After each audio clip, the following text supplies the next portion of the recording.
Okay, hello guys. Today is Friday morning. I don't know what time. I think 8:30 in the morning. So dito tayo sa Silang, Cavite.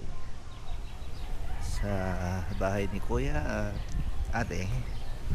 Dito, pakikita ko sa inyo ang bahay niya. Bahay nila. Dito ako sa backyard. So, sa backyard makikita natin ang creek. May creek dito sa baba. So, sa mga gustong magpatayo ng bahay ng up and down, kaya nito. Tapos, nasa gilid kayo ng creek. So, makakakuha kayo ng idea paano yung gagawin. So, ito ang plano ng bahay. Yan. May pababa na hagdanan. Tapos mayroon siyang ano rito, mga garden, mga fruits, yung mga naka-net talaga para hindi kainin ng insekto. Ayan, may mga pananim tayo rito na pwede nang ilipat nasa paso. So, paglipat sa bagong bahay, pwede nang ilipat para mayroon tayong fruits doon. Okay. So, isang palapag pababa, another palapag pababa ulit kasi malalim tong creek na to eh. Ito, ayan o. Pwede kang tanim dito. Kahit anong gusto mo tanim dito, mga fruits o little garden, pwede rin. Ito yung pababa na creek, malalim yan o. May tubig yan. Tapos dun sa kabila, ibang barangay na yan. So, ayan, mga langka, ito yung rambutan.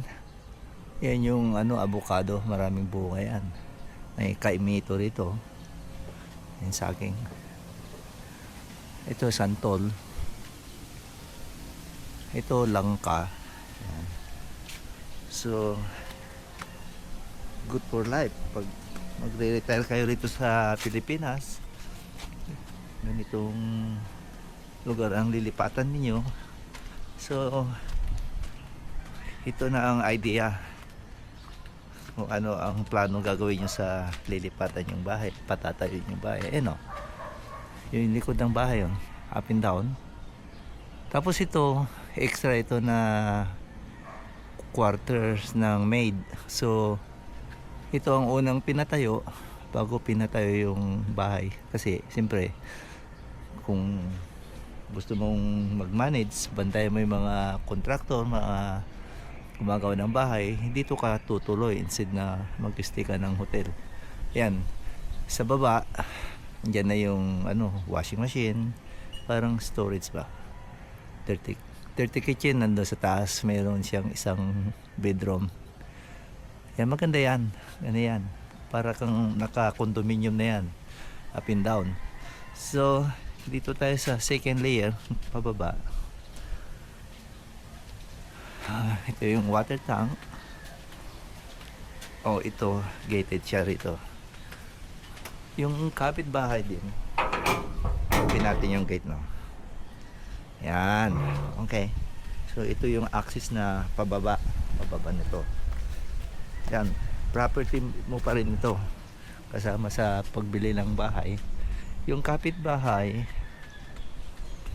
ayan o. Ganyan lang ginawa niya, no? Yeah, hindi siya masyadong na-remodel na kaya dito kay Kuya. Yan. Ito na. Siyempre, patayo ka ng railings para pag tumaan ka rito, hindi ka malalaglag.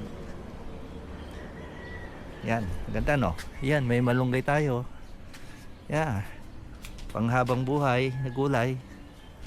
Ay abaka tayo dito, dwarf coconut, silong tayo rito. So ayan, ganda no. See? So malinis siya pwede kang maglakad-lakad dito tuwing umaga. Yan, may mga kawayan dyan, oh. So wala ka ng access na bababa dyan kasi nakakatakot naman, baka malaglag ka dyan.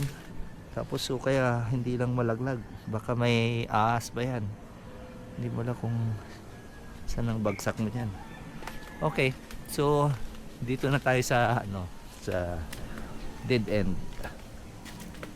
Ayan, oh, meron siyang tubig, kundi masyadong mataas yung tubig niya, pero pag yung tag-ulan, malakas ang ulan, may bagyo, hindi naman umaapaw to eh, kunti lang taas niya. Kita nyo yung bato, hanggang dyan lang siguro. Ito, oh, dito na yung pinakadulo ng ng lote. Ayan, oh, yun ang boundary. So may kawayan. May kawayan siya. Ito, sa kanila pa rin yung kawayan kasi nasa loob siya ng bakod. Ayan, gusto mo nang gumawa ng yung para sa gulay. Ayan, hindi ka nabibili ng kawayan. Putulin mo na lang dyan. Okay, so ang ganda, di ba? Oh, so mga kabayan, mga kaibigan, ito ng idea, bibigyan na kayo. Makikita nyo na ito ng idea na binibigay ko sa inyo para ayun, makakuha kayo ng plano. Yan, planuhin nyo na kung paano nyo gagawin yung bahay ninyo na may nasa tabi kayo ng creek. Okay, ganda, di ba? Alright, so just follow and subscribe on my channel. Hindi, patawa lang tayo.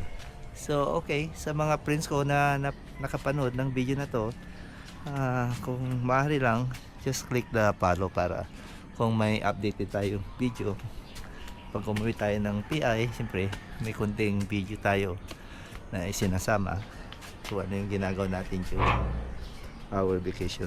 So hanggang dito na lang po tayo, sa next na video na lang tayo. Okay, bye. Keep na tayo rito sa next video naman dun sa harapan ng bahay. Bye bye.